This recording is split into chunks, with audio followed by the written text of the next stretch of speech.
사무엘상 다시 봅시다. 사무엘상 1장 6절.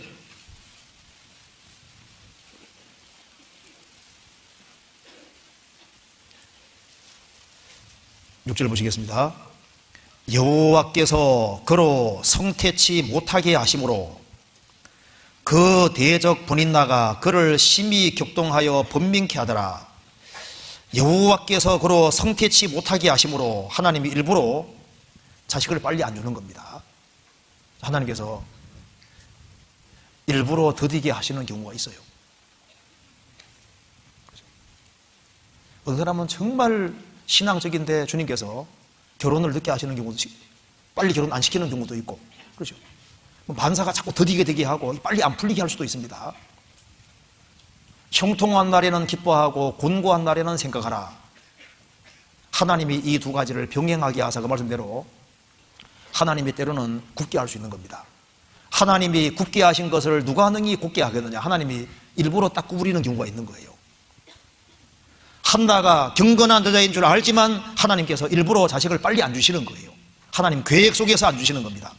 여호와께서 그로 성태치 못하게 하심으로 자식 못 낳게 하는 거예요.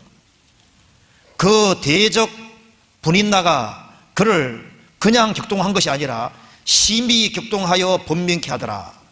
분인나가 대적이 되어, 대적 분인나, 이 히브리 말로 사탄으로, 사탄. 원래 사탄이란 뜻이 대적자라는 뜻이죠. 그러니까 한나에게 분인나는 대적이 되었다, 사탄이 되었다. 그러니까 이 분인나 배후에 누가 있습니까? 마귀가 한나를 아주 맹공격을 퍼부어대는. 그래서 그를 심히 격동케 하여 번민케 하더라. 그리고 한 집에 같이 살으니까 얼마나 힘들었겠어요. 지금 안 들었을 것 같아요. 얼마나 힘들어. 생각해봐요. 상상만 해봐요. 상상도 해도 정말 힘들었겠다는 생각이 들 겁니다.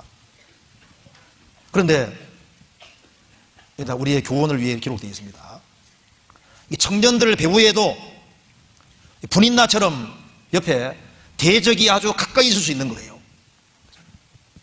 그래서 심히 격동케 하여 번민케 할 때 같이 대적이 되어서 같이 치고받고 싸울 수도 있고 악하게 행동할 수도 있잖아요.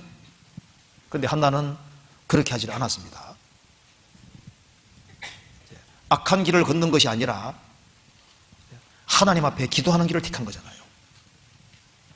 이 청년들도 마찬가지입니다. 한나에게는 분인나가 인생의 가시입니다. 그렇죠? 가까이잖아요. 그처럼 이 청년들 각자 옆에 분인나가 있는 거예요. 가까이 대적이 있는 겁니다. 그래서 사람이 거듭나서도 거듭난 사람 속에 타락된 기질이 있잖아요. 분인나처럼 있습니다. 그래서 내가 신앙생활 잘하려 할 때 육신이 끊임없이 공격을 하고 청년의 정욕이 계속해서 공격을 하고 이성의 유혹도 계속 있고, 그렇죠. 요즘 봐요. 술, 담배 안 하는 사람들 참 찾기 어렵습니다. 술에 대한 유혹, 담배에 대한 유혹, 그 외에 많은 유혹들이 계속 달려오고, 우리 시대만큼 죄 많은 시대도 없고 죄를 관용하는 시대도 없습니다. 우리 시대만큼 뻔뻔한 시대도 없습니다. 그래서 이 유혹이 많은 세상이 분인나처럼 가까이 있는 거예요. 가까이 있어서 나를 끊임없이 공격하잖아요. 밖에 나가기만 해도 엄청난 공격을 퍼부어댑니다. 그래서 육신의 정욕, 안목의 정욕, 이성의 자랑이 있고 내 가장 가까이에서 끊임없이 공격하는 무엇인가가 있는 거예요. 스마트폰도 공격 많이 합니다. 여기 이제 스마트폰 이런 것이 내 대적이 돼가지고 신앙생활 좀 하려고 그러면요, 여기 신앙생활 잘하도록 방해도 많이 하는 거예요.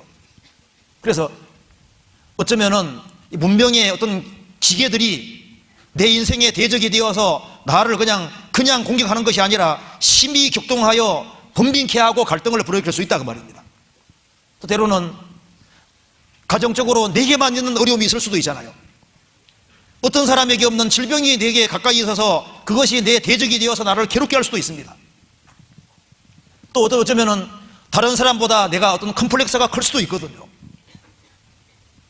뭔가 이렇게 마음의 어떤 약점 같은 것이 있어서 그것이 나를 계속 괴롭힐 수도 있다고 말입니다. 그죠? 그리고 실제로 사탄도 내 가까이 있잖아요. 그래서 시편 130편에 다윗이 말하기를 내가 깊은 데서 죽게 부르짖었나이다, 그 말씀대로 우리가 큰 고통과 어려움이 지속될 수도 있는 거예요. 마귀도 가까이 있습니다. 사탄이 괴롭히잖아요. 불인나가 괴롭히잖아요.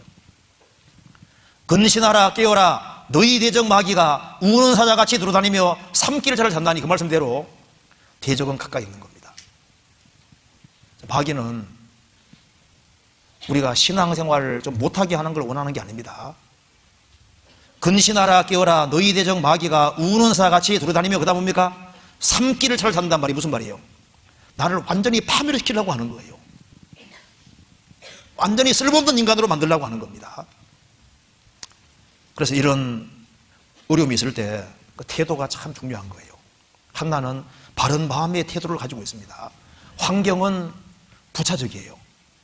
왜냐하면 사람은 영이기 때문에, 특별히 거듭난 사람은 영적인 존재입니다. 그래서 이 마음과 영이 훨씬 중요한, 그래서 환경이 아무리 여러 가더라도 바른 마음의 태도를 가지고 있는 사람은 하나님의 큰 도우심을 받을 수 있는 겁니다. 한나는 이런 상황 속에서 옆에 대적이 있기 때문에 나는 죄를 지을 수밖에 없었다고 합리화시킬 수도 있습니다. 그렇잖아요? 내가 열 안 받게 생겼냐고, 심히 대적하고 벽통태하고 번민케 하는데 내가 열 받고 한바탕 하는 게 당연하지, 내가 왜 꼭 참아야 되냐고, 이렇게 말할 수 있잖아요. 근데 그게 합리화한 거예요. 하나님이 살아계시지 않다면 그렇게 해야 되는데 하나님이 살아계시고, 그래서 한나는 악에 대해서 노하는 겁니다. 악한 길을 안 걷기를 원하는 거예요. 복 있는 사람은 악인의 꾀를 좇지 아니하며 죄인의 길에 서지 아니하며 오만한 자의 자리에 앉지 아니하고, 마귀가 원하는 것은 먼저 꾀를 쫓게 하고 죄인의 길에 서게 하고 오만한 자리에 앉아서 아예 마귀 편이 되게끔 하기 원하는 겁니다. 근데 한나는 악에 대해서 거절했습니다. 이 상황에서 한나는 선택을 잘한 겁니다. 항상 마귀는 처음에는 꿀을 주고, 처음에는 기름을 주고, 나중에는 쑥을 주고 칼을 주는 거예요. 우리가 하나님 말씀을 어기는 길을 택하면 처음엔 속이 시원할지 모르지만 나중에 후회하게 되잖아요. 먼저 한나는 악한 길을 걷기를 원치 아니하고 하나님 앞에 기도한 길을 택했던 겁니다. 한나가 이런 상황 속에서 같이 물고 같이 싸우고 이렇게 했으면요, 한나 인생 없는 거예요. 그렇잖아요. 한나가 여기 나오는 이유는 분인나 같이 살기를 원치 않았기 때문에 여기 나오는 거예요.